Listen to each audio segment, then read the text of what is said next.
ঝুলির অধীনে প্রথমবার ইউরোপের মাটিতে ইতিহাস গড়তে মাঠে নামলো বাংলাদেশ ফুটবল দল। হামজা শমীদদের নৈপুণ্যে সান মেরুনের বিপক্ষে দারুণ এক লড়াই দেখলো সবাই। আক্রমণ পাল্টা আক্রমণে পুরো ম্যাচে ছিল বেশ উত্তেজনা। নতুন কোচের পরিকল্পনাও ছিল চোখে পড়ার মতো। বিপরীতে ঘরে মাঠে সান মেরিনো দারুণ খেলা উপহার দেন।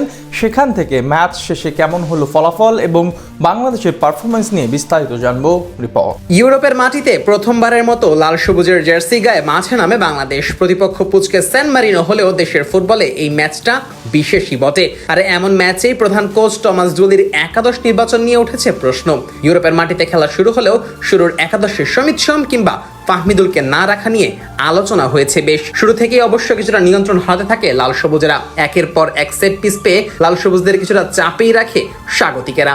তবে সময় যত গড়িয়েছে নিজেদের খেলা গুছিয়ে আনার চেষ্টা করেছে বাংলাদেশ। সেই চেষ্টায় বেশ সফলও হয়েছে হামজা জামালরা। বিশেষ করে ফলস নাইনের ভূমিকায় বেশ আলো ছড়িয়েছেন অধিনায়ক জামাল। হামজাও মাঝ মাঠে বলের কন্ট্রোলটা রাখতে সাহায্য করেছেন। এরই মাঝে লিডও পেয়ে যায় বাংলাদেশ। ম্যাচের 18 মিনিটের মাথায় ইউরোপের মাটিতে নিজেদের ইতিহাসের প্রথম গোলের দেখা পায় লাল সবুজেরা। তরুণ সেন্সেশন শেখ মোরসালিনের নিখুঁত এক ক্রস থেকে দুর্দান্ত হেডে বল জালে জড়ান অভিজ্ঞ ডিফেন্ডার তপু বর্মন। নিজের ক্যারিয়ারের 7ম গোলের পাশাপাশি ইউরোপের মাটিতে প্রথম বাংলাদেশি ফুটবলার হিসেবে স্কোরবোর্ডে নাম তোলেন এই অভিজ্ঞ ফুটবলার। তবে সেই লিড খুব বেশিক্ষণ স্থায়ী করতে পারেনি বাংলাদেশ। ম্যাচের 31 মিনিটেই গোল শোধ দিয়ে দেয় সান মারিনো। ডান প্রান্তে ফিলিপো বেরার্ডির সামনে স্লাইড ট্যাকল করতে ভুল করে বসেন গোল স্কোরার তপু বর্মন। সেখান থেকে বক্সের ভিতর ঢুকে ক্রস করেন এই বেরার্ডি। সেই ক্রস থেকে গোলবারের শট নেন নিকোলাস জিয়াকোপেট্টি। মিতুল মার্মা বল ঠেলে বাইরে পাঠানোর চেষ্টা করলেও সফল না হলে বল জড়ায় জালে। ফলে সমতায় ফেরে স্বাগতিকেরা। এরপর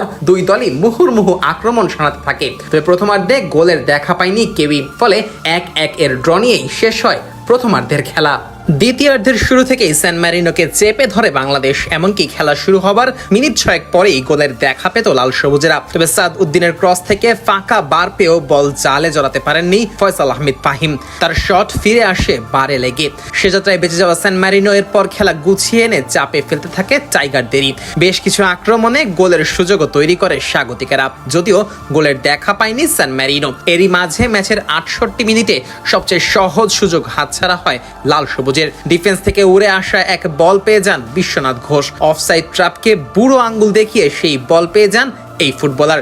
যদিও 1-1-এও গোলরক্ষককে একা পেয়েও বল জালে জড়াতে পারেননি বিশ্বনাথ। তার শট বাইরে চলে গেলে সহজ গোলের সুযোগ হাতছাড়া হয় লাল সবুজের। অবশেষে ম্যাচের 86 মিনিটে গোলের দেখা পায় বাংলাদেশ। এবারও গোলের খাতায় নাম লেখান তপু বর্মন।